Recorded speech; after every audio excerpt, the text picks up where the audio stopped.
Hi, I'm Chris with Carnival Cruise Addicts, and this is episode 98 of Yakety-Yak, straight from the Yak's mouth. John Heald, Carnival Cruise Line's brand ambassador, posts on his Facebook page where you can ask him questions. He answers the questions, we read the questions, and we put them here for you. And today, we are on the Carnival legend in the piano bar. So yeah, this is cool. Live from the legend. All right, today's questions are suite guest and priority line at guest services, wristbands, not sailing sign cards, Carnival gifts from AARP, Carnival gift cards from AARP, booking your cruise on a cruise, and emotional support dogs.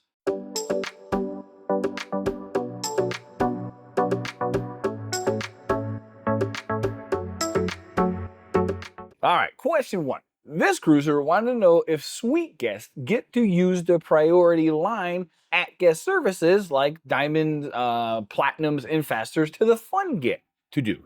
John said no, not at guest services, but they do have early access to their cabins, and these are the only cabins that are normally ready prior to the normal 1:30. That all the rest of the rooms are available on embarkation day. That said, we've been in suites before, and they're not always ready. So we just run, dump off our crap, and get out of Dodge. All right, question two. This cruiser wanted to know if Carnival ever thought about using armbands or wristbands or medallions as their sail-in side card, similar to what other cruise lines do. John said this question is often asked, and when he does a poll, the majority of cruisers still want the card and not the wristband. So currently, he's not aware of any future plans to switch this. I know some of Carnival's sister cruise lines actually do this. Hey, doo-doo. I said doo-doo. So if you like the wristbands, they're not going to have it on Carnival. They stick to the classic sail-in side card, which I like myself. I know Liz does too. Speaking of like, if you like what you see and you love cruising content, please like and subscribe. We would greatly appreciate it. All right, question three. This one was a fun one, and he caught some crap for it. This Carnival asked if Carnival needed the 2% that badly, that they were that starving for revenue, that they had to cut their AARP discount from 10 to 8%. You're idiots. It's AARP that did this. It's the other sites that did this. It's not Carnival. And John said the same thing. This was not a decision made by Carnival. This is AARP. You buy them through them, not Carnival. Anyway, question four.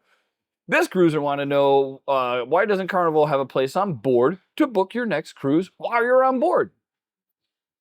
John said they've tried this, and it didn't really work all that well. I mean, I remember cruising back in the day, and they had the Carnival kiosk where you can sign up for the credit card right then and there, and you can actually book a cruise right then and there. They said none of those actually work well, and as far as he knows, there's no plans to bring it back. So, can't book a cruise from a cruise, which would be pretty cool. All right, last question. This cruiser wanted to know if Carnival allowed emotional support dogs on the ships. Their doggy only weighed 4.6 pounds. 1 pound, 50 pounds, 80 pounds, don't matter. No emotional support dogs are allowed on Carnival ships. They only allow full service animals, which the cruise we're on now does have a couple service dogs walking around, which I think is pretty cool. But no emotional support dogs, peacocks, what else people bring on a plane? Gerbils, mice, no emotional support, anything. That said, we did just recently see where there's a chartered cruise. I don't remember which line it is, but somebody chartered the boat. So if you wanted to bring on your emotional support dog, it's a specific cruise for that. So take a look at that if you have an emotional support dog and you want to sail with it. I think it'd be kind of cool, but I don't know. Anyway, no dogs. That's been episode 98 of Yakety-Yak, straight from the Yak's mouth. Thanks for watching. Please take care.